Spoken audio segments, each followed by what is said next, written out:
Telah guys, Presiden Jokowi balas hinaan Edi terhadap warga Kalimantan. Artikel dari Nina Nur. Indonesia ini guys terdiri dari ribuan pulau besar dan juga kecil ya. Terdiri dari banyak suku bangsa yang kaya dengan keragaman budaya. Kita pun juga sudah punya prinsip dasar untuk menyatukan itu semua, yakni Bhinneka Tunggal Ika dan Pancasila. Tapi sayangnya guys, prinsip dasar itu tidak selalu diimbangi dengan pembangunan yang merata. Yang berkuasa hingga 30 tahunan saja tidak juga memperhatikan pembangunan buat rakyat di luar Pulau Jawa. Sedangkan yang berkuasa hingga 2 periode selama 10 tahun, ini malah lebih dikenal dengan proyek mangkrak ketimbang pemerataan pembangunan. Sesudah bangsa ini merdeka selama 70 tahun, ketika di bawah kepemimpinan Presiden Jokowi, barulah pembangunan infrastruktur khususnya dirasakan di mana-mana. Dari Sabang sampai Merauke, dari Miangas sampai Pulau Rote. Dari perkotaan sampai pedesaan sampai ke pelosok-pelosok negeri yang dulu tidak pernah mendapatkan perhatian pemerintah. Sekarang ini sudah punya jalan baru guys, punya pelabuhan baru, bendungan baru, jembatan baru, dan juga pos perbatasan baru. Pembangunan infrastruktur ini memang sangat penting ya untuk meningkatkan perekonomian masyarakat setempat. Oleh sebab itu guys, wajar jika Presiden Jokowi terpilih kembali menjabat di periode kedua ini. Karena rakyat melihat sendiri nih pembangunan di wilayahnya. Gak pakai janji manis maupun permainan kata-kata.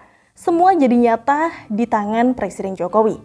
Dengan demikian guys, ketika Presiden Jokowi hendak memindahkan ibu kota negara, rakyat pun percaya bahwa rencana itu akan menjadi nyata. Apalagi sekarang ini sudah ada undang-undangnya loh guys. Yang tidak setuju ya pasti ada. Namun, percaya deh, yang gak setuju itu lebih didasarkan pada alasan politis ketimbang alasan lain seperti teknis. Yang tidak setuju hanya partai oposisi guys, seperti PKS dan gerombolan yang kalian pasti tahu ya. Gerombolan kadrun, ya betul. Alasannya semata-mata karena takut dengan efek politis berhasilnya pemindahan ibu kota negara oleh Presiden Jokowi.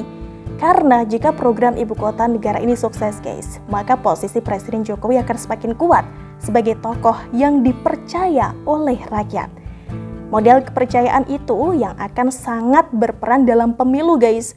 Pertanda kemenangan akan berada di tangan siapapun yang didukung oleh Presiden Jokowi sebagai penerusnya. Presiden Republik Indonesia tahun 2024, kekuasaan atas negara ini. Itulah yang dikejar oleh pihak oposisi dan gerombolan kadrun guys. Oleh sebab itu, siapa yang bisa percaya ketika seorang Edi Mulyadi berkoar menolak pemindahan ibu kota negara sampai menghina warga Kalimantan bahwa yang disampaikan Edi itu adalah produk jurnalistik?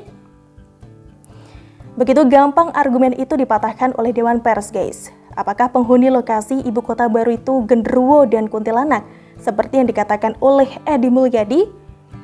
Kan enggak ya guys, penghuninya ya manusia. Yang begini masa disebut karya jurnalistik sih? Ngeles saja, ngeles terus. Makin terang benderang jadinya bahwa yang dikatakan oleh Edi adalah opini politis. Apalagi ditambah dengan fakta bahwa Edi Mulyadi ini pernah menjadi caleg dari PKS guys. Tambah sulit untuk menutupi agenda politis di balik perkataan Edi Mulyadi itu. Nah, sekarang guys, Edi Mulyadi ini sudah ditahan ya oleh aparat kepolisian, sudah menjadi tersangka dalam kasus ujaran kebencian berdasarkan sara dan penyebaran berita bohong atau hoaks. Namun, unsur politis yang melatar belakangi kasus ini masih belum berhenti guys. Sebelum dan sesudah Edi jadi tersangka, masih ada tangan-tangan yang terus mencoba menggiring opini publik. Ya tentu saja agar percaya bahwa Edi Mulyadi ini tidak bersalah. Antara lain, seruan agar Edi tidak dipenjara dan kasusnya dihentikan saja. Kemudian, penyebutan Edi sebagai ustadz. Ini ya, agar bisa memainkan narasi kriminalisasi ulama ya guys. Edi sendiri ini menyebut dirinya dibidik karena sikap kritisnya terhadap pemerintah.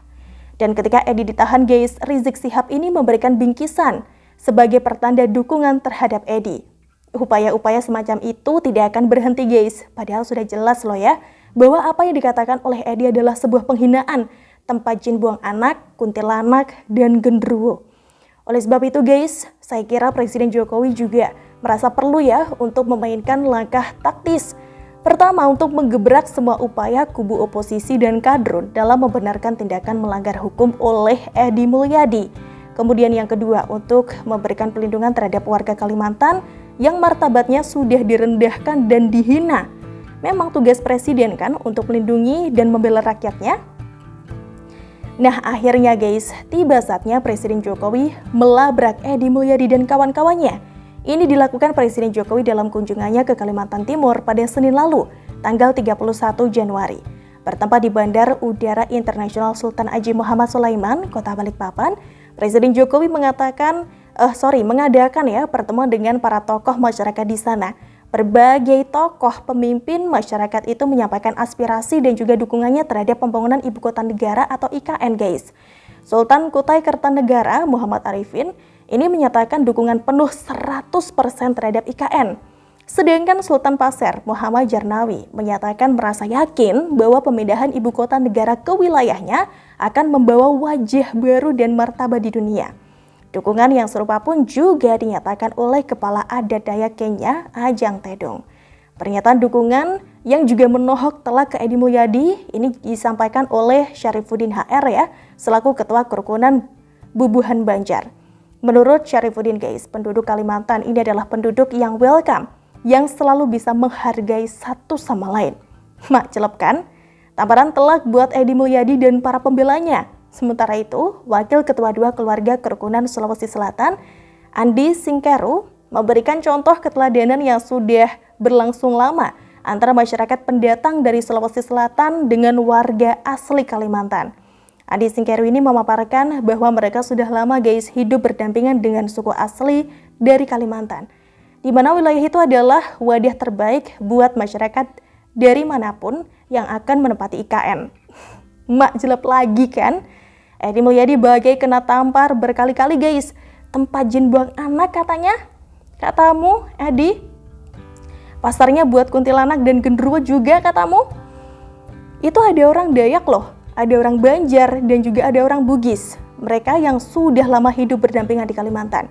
Tidak ada yang berusaha menghilangkan keragaman budaya di sana.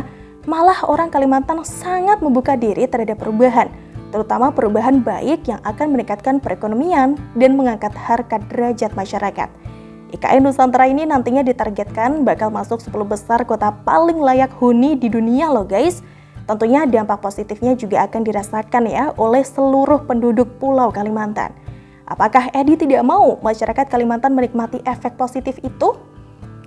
Makin terang benderang jadinya bahwa Edi memang punya niat yang busuk guys. Sama busuknya dengan mereka yang terus saja memainkan provokasi agar rakyat memusuhi Presiden Jokowi. Para tokoh pemimpin masyarakat di Kalimantan Timur ini sudah membuktikan bahwa rakyat sebenarnya sangat percaya dan mendukung langkah-langkah Presiden Jokowi. Karena mereka tahu guys, bahwa apa yang dilakukan oleh Presiden Jokowi adalah sebesar-besarnya buat kemakmuran dan kesejahteraan rakyat. Selalu dari Kura-Kura. Gimana nih guys menurut kalian? Sana pergi lagi dulu Pak. Datang, oh iya.